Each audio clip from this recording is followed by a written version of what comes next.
Hello students, have good online classes में आपका स्वागत है। आज हम अपनी कक्षा तीसरी के हिंदी विषय का 12वां पाठ पढ़ेंगे, जिसका नाम है बगीचे की देखरेख।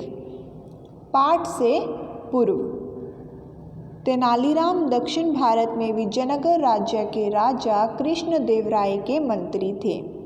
उनकी बुद्धिमत्ता के किस्से अत्यंत प्रसिद्ध हैं। उन्हें दक्षिण भारत का बीरबल भी कह सकते हैं। कैसे, आइए पाठ पढ़कर जानें। तो चलिए इस पाठ को शुरू करते हैं और जानते हैं कि कैसे तेनालीराम को दक्षिण भारत का बीरबल कहा जाता है। तो चलिए इसे पढ़ते हैं। वसंत आया तो राजा कृष्णदेवराय का बगीचा फूलों से भर उठा। उसे देखकर राजा बहुत खुश हुए और मंत्री से बोले, ऐसी व्यवस्था करो कि यह बगीचा सदा ऐसा ही रहे। अब मंत्री कौन है? मंत्री है तेनालीराम। और राजा कौन है? राजा है कृष्णदेव राय। तो राजा ने क्या कहा? राजा ने कहा कि कुछ ऐसी व्यवस्था यानी कुछ ऐसा प्रबंध करो, कुछ ऐसा करो जिससे कि यह बगीचा हमेशा ऐसे ही फूलों से भरा रहे। तो इस बात को सुनकर जो मंत्री है यानी जो तेनालीराम है, उसने जब राजा की बात सुनी तो सिट्टी पिट्टी गुम हो गई। यानी यह सुनकर मंत्री की सिट्टी पिट्टी गुम हो गई। भला फूल सदैव खिले हुए कैसे रह सकते हैं? सदैव यानी हमेशा, सदा के लिए। अब फूल जो है वो कभी ना कभी तो मुरझाएंगे, कभी ना कभी तो खराब होंगे। तो मंत्री भी यही सोच रहा था कि फूल कैसे सदैव खिले हुए रह सकते हैं।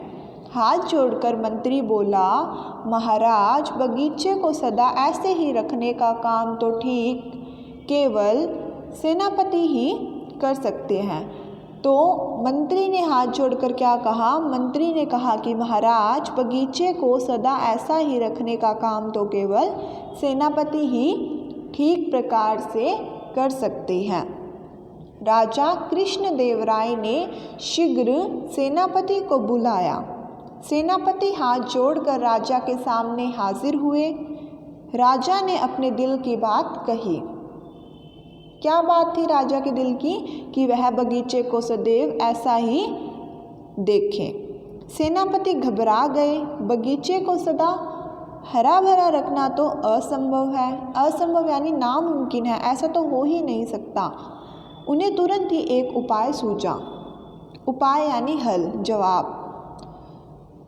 तो उन्हें तुरंत ही एक उपाय सूझा। उपाय यानी कि हल।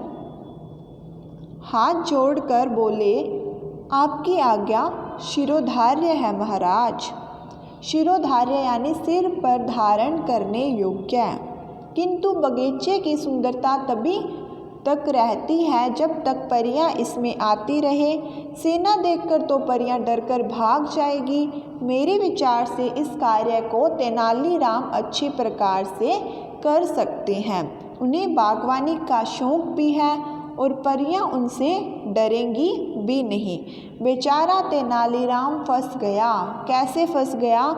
कि पहले जब राजा ने उन्हें कहा कि यह बगीचा सदैव ऐसा ही फूलों से भरा रहे, तुम कुछ ऐसा प्रबंध, कुछ ऐसी व्यवस्था करो, तो मंत्री को कुछ समझ न आया और मंत्री की सिट्टी पिट्टी गुम हो गई। यानी तेनालीराम को कुछ न समझ आया और उन्होंने सारी बात सेनापति पर डाल दी।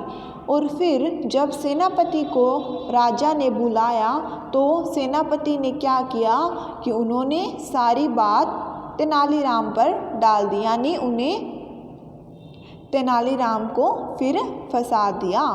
तो बेचारा तेनालीराम फंस गया।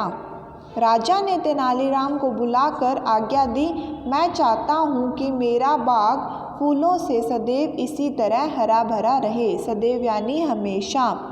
तुम इसका ध्यान रखोगे, सावधान, कोई भी फूल मुरझाने न पाए। आज से बगीचे की देखरेख का कार्य तुम्हें सौंपा जाता है। सुनकर तेनालीराम के होश उड़ गए, किंतु राजा का आदेश है, अब कुछ नहीं हो सकता। काम तो करना ही पड़ेगा।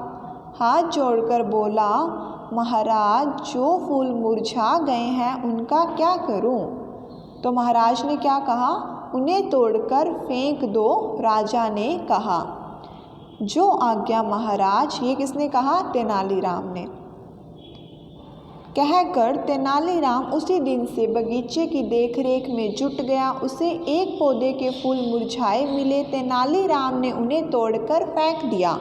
दूसरे दिन 2 और पौधों के फूल मुरझाए मिले, तेनालीराम ने उन्हें भी तोड़कर फेंक दिया। सप्ताह भर यही सिलसिला चलता रहा। सिलसिला यानी यही क्रम। तेनालीराम पूरे सप्ताह ऐसे ही करता रहा।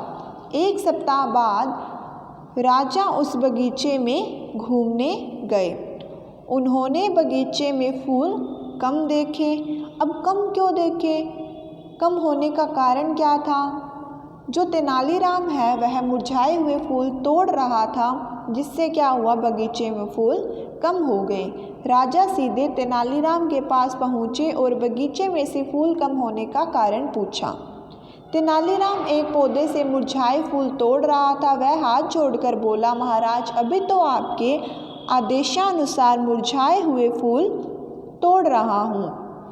बगीचे की देखरेख तो इसके बाद ही प्रारंभ करूँगा। तेनालीराम का चतुराई भरा उत्तर सुनकर राजा हंस पड़े। उन्होंने तेनालीराम को वापस दरबार में आने की आज्ञा दी। बगीचे की देखरेख का कार्य पुनः मालियों को सौंप दिया। माली यानी कि जो बगीचे की देखरेख करता है। तो ये हमारा 12वां पाठ था, जिसका नाम था बगीचे की देखरेख। कल हम इसके प्रश्न उत्तर करेंगे। तो आज के लिए सिर्फ इतना ही। Thank you students, have a nice day.